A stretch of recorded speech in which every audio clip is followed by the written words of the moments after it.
अस्सलाम वालेकुम। कब क्या हुआ के साथ मैं हूं शहजाद इकबाल। वीवर गुज़श्ता कुछ अरसे से शेख रशीद अहमद के बयानात में काफ़ी कमी आई है, लेकिन वो जब भी मीडिया पर बयान दें या प्रेस कॉन्फ्रेंस करें, बाज़ अल्फाज और बाज़ जुमलों का इंतखाब बड़ा जुमानी करते हैं। गुज़श्ता दिनों की प्रेस कॉन्फ्रेंस में एक सवाल के जवाब में उन्होंने कहा कि DGISI एक स्मार्ट आदमी हैं, उनके अफ़गानिस्तान जाने की इंडिया को क्या तकलीफ़ है। शेख साहब मज़ा लेते हैं, उन्हें अच्छी तरह पता है कि इंडिया को क्या तकलीफ़ है, और जनरल फैज़ हमीद का एक ऐसे वक्त में अफ़गानिस्तान का दौरा करना जब पंशेर का महाज गर्म था और भारत नवाज अफ़गान शरपसंद तालिबान को उलझाने की नाकाम कोशिश कर रहे, तो DGISI का ऐसे वक्त में दौरा अफ़गानिस्तान में भारत के तरबियती कैंपों के लिए तबाहकुन था। वो तरबियती कैंप जिनके लिए पाकिस्तान बार बार अफ़गानिस्तान के साबिक सदूर को यह दहानी करवाता रहा कि वो अपनी सरजमीन को पाकिस्तान के ख़िलाफ़ इस्तेमाल ना होने दें, लेकिन अमेरिका और भारत के ज़ेर असर अफ़गान हुकूमत ने कभी भी इन कैंप्स को बंद ना करवाया और ना ही इसकी कोशिश की। मफरूर अफ़गान सदर अशरफ गनी ने तो अपने ही मुल्क में अपने अख्तियारात के महदूद होने का इकरार किया था कि इन दूर दराज अफ़गान इलाकों में उनका कंट्रोल नहीं है, लेकिन पाकिस्तान भी तमाम तर शवाहिद के बावजूद इन तरबियती कैंप्स को बराह रास्त निशाना नहीं बना सकता था, और यही हमारी मजबूरी थी कि हम आलमी कानून का एहतराम करते जिसका भारत फ़ायदा उठाता रहा है।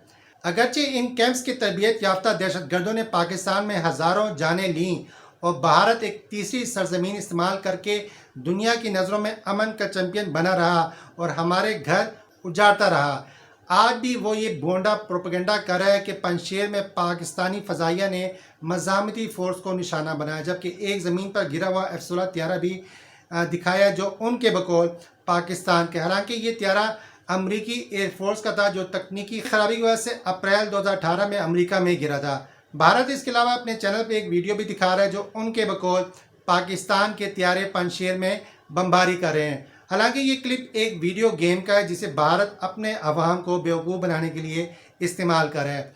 इससे हटकर नाज़रीन, जब अगस्त में तालिबान ज़ोर पकड़ रहे थे तो एक खबर ये भी गर्म थी कि पाकिस्तान की अफ़गान तालिबान को खामोश हमायत के पीछे ये अंडरस्टैंडिंग भी है कि अफ़गानिस्तान का इंतज़ाम संभालने के बाद वो कलदम TTP को नकेल डालेंगे और अफ़गान सरजमीन को पाकिस्तान के ख़िलाफ़ इस्तेमाल होने से रोकेंगे। दूसरी तरफ हमें इल्म है कि भारतीय खुफिया एजेंसी इराक़ के तरबियती कैंप ज़्यादातर हलमंद और पंशेर में थे। पंशेर में तालिबान मुखालिफ क़ुव्वतों के इस्तेमाल की एक वजह वहाँ इंडियन इन्वेस्टमेंट और मफादात भी थे, जबकि लेफ्टिनेंट जनरल फैज़ हमीद के पास वो तमाम लिस्टें हैं जिसमें दहशत गर्दों के ठिकानों और उसका महल वक़ूफ़ दर्ज है, और ये लिस्ट पाकिस्तान पहले भी अफ़गान हुकूमत और अक़वाम मुत्तहिदा को दे चुका है। लेकिन अब के सूरत हाल मुख्तलिफ है। अब अफ़गान तालिबान को अपने इस्तेहकाम के लिए अपने करीबी हमसायों पर तकिया भी करना है, उनकी हमायत भी लेनी है और उनके ज़रिए मुस्तहकम अफ़गानिस्तान का रास्ता भी ढूंढना है।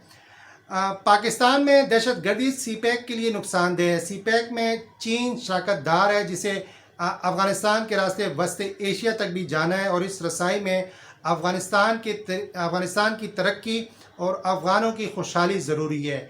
DGISI का तालिबान को ये समझाना और बताना तो बनता है कि इस खित्ते की तरक्की का राज अमन है और दुश्मनों के ठिकानों का तबाह करना ही इस अमन की कुंजी है। अशरफ गनी की हुकूमत में अमेरिका और भारत पाकिस्तान पर जो दबाव डाले रखते थे और FATF जैसे शिकंजे में जकड़ा हुआ था पाकिस्तान को, अब वो शिकंजा भी ढीला पड़ जाएगा और पाकिस्तान के पास सुनहरी मौका है कि तालिबान के साथ कुछ अपनी शराइत पर भी मामला तय करे जिसमें मुल्की मफादात सरफ़हरिस्त रखा जाए। डू मोर से नो मोर तक आने में पाकिस्तान ने जो नुकसान उठाया उसका हिसाब तो तारीख में रकम है। एब्सोल्युटली नॉट के स्टैंड ने आज दुनिया के कई ममालिक को पाकिस्तान का शुक्रगुजार होने पर मजबूर कर दिया है, लेकिन इसने हमें सर उठाकर जीने का मौका भी दिया है। पाकिस्तान के तालिबान के साथ डिप्लोमेसी ने दुनिया भर के लिए आसान रास्ता पैदा किया। आज दुनिया पाकिस्तान से ताल्लुक़ रखना भी चाहती है और पाकिस्तान के नुक्ता नज़र को समझ भी रही है, और शेख रशीद साहब को पता है कि यही तो भारत की तकलीफ़ है। वो बस भारतीय मीडिया के मुंह से इस तकलीफ़ का शोर सुनकर दिल पशोरी कर रहे हैं।